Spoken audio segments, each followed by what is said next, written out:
Everyone, welcome back to my channel Pannalaksha. So ఈరోజు ఈ వీడియోలో మనం మెషిన్ లెర్నింగ్ గురించి డిస్కస్ చేద్దాము. ఓకే, ఈ మెషిన్ లెర్నింగ్ అంటే ఏంటి? మెషిన్ లెర్నింగ్ అనేది ఒక బ్రాంచ్ ఆఫ్ ఏఐ. ఇది ఎలాంటి డిపెండెన్స్ లేకుండా ఉంటుందన్నమాట. ఫర్ ఎగ్జాంపుల్, ఒక చిన్న బేబీకి ఇవి ఒక సమ్ ఫొటోస్ అనుకోండి. ఇది యాపిల్, ఇది బనానా, ఇది మ్యాంగో అని చూయిస్తే ఎలా అయితే పిల్లవాడు ఆఫ్టర్ కొన్ని డేస్ తర్వాత దాన్ని రికగ్నైజ్ అవుతాడో, సేమ్ మనం మెషిన్ లెర్నింగ్కి కూడా నేర్పిస్తామన్నమాట. ఫర్ ఎగ్జాంపుల్, నేను ఇక్కడ డిఫరెంట్ టైప్స్ ఆఫ్ పెన్సిల్స్ తీసుకున్నాను. Okay, different types of pencils ఇక్కడ నేను తీసుకున్నాను. ఇది కూడా పెన్సిలే, ఇది కూడా పెన్సిలే, అండ్ ఇది కూడా పెన్సిలే అని చెప్పేసి వానికి ఎక్స్ప్లెయిన్ చేస్తాను. తర్వాత ఏమవుతుంది, కొన్ని డేస్కి వాడే దిస్ ఈజ్ పెన్సిల్ అని రికగ్నైజ్ అవుతాడు. సేమ్ ఇదే విధంగా మనం మెషిన్ లెర్నింగ్కి కూడా ఇది ఒక డేటా, ఇది కూడా ఒక డేటా అని ఎక్స్ప్లెయిన్ చేస్తూ దానికి నేర్పిస్తామన్నమాట. సో ఇంకా డీప్గా చెప్పాలి అంటే ఎలా ఏంటి అనేది వానికి క్లియర్గా ఎక్స్ప్లెయిన్ చేస్తాం. కానీ చిన్నపిల్లలకి జస్ట్ దాన్ని రోజు చూపిస్తే వాడే సర్టన్ టైం వచ్చిన తర్వాత రికగ్నైజ్ అయ్యి వాడే చెప్పేస్తాడు. కానీ మెషిన్ లెర్నింగ్లో 100 టైమ్స్ నేర్పించినా కూడా ఎర్రర్స్ అనేటివి ఉంటాయి. సో ఇంకా కానీ కొంచెం మట్టుకు అది రెస్పాండ్ అవుతుంది. సో ఈ మెషిన్ లెర్నింగ్లో కూడా మనకి 2 టైప్స్ అనేటివి ఉంటాయి. ఒకటి స్టాటిస్టికల్ మెషిన్ లెర్నింగ్ అని చెప్పి, ఇంకొకటి డీప్ లెర్నింగ్ అని చెప్పేటివి 2 ఉంటాయి. ఈ స్టాటిస్టికల్ మెషిన్ లెర్నింగ్ అంటే మనం ఏ విధంగా డెసిషన్ మేకింగ్ తీసుకుంటున్నాము, ఎలా మనం ప్రాంప్ట్ ఇస్తున్నాము, ఏ విధంగా దానికి ఎక్స్ప్లెయిన్ చేస్తున్నాము అనేది ఈ స్టాటిస్టికల్ మెషిన్ లెర్నింగ్లో ఉంటుంది. ఈ స్టాటిస్టికల్ మెషిన్ లెర్నింగ్లో కూడా మనకి మళ్ళీ 2 టైప్స్ ఉంటుంది. ఏంటి అంటే unsupervised learning and supervised learning అని చెప్పి 2 ఉంటాయి.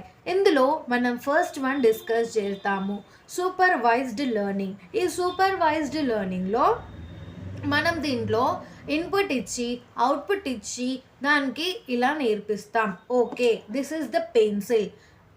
ఈ పెన్సిల్ అనేది లోపల మాత్రం బ్లాక్ ఉండి బయటకి బ్రౌన్ కలర్ ఉంది.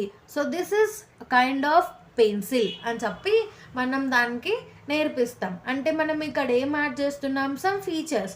ఓకే, బయట బ్రౌన్ కలర్లో ఉంది కానీ లోపల లిడ్ మాత్రం బ్లాక్ కలర్లో ఉంది అని చెప్పి మనం ఇలా దానికి ఫీచర్స్ యాడ్ చేసి ఇన్పుట్స్ ఇచ్చి అవుట్పుట్స్ ఇస్తామన్నమాట.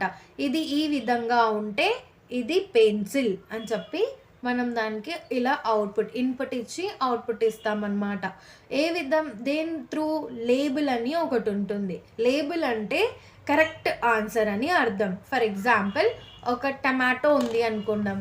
ఒక టమాటో అనేది ట్యాగ్ ఇస్తామన్నమాట. లేబుల్కి ట్యాగ్ చేసి ఇస్తాం. టమాటో ఏ కలర్లో ఉంది, రెడ్ కలర్లో ఉంది.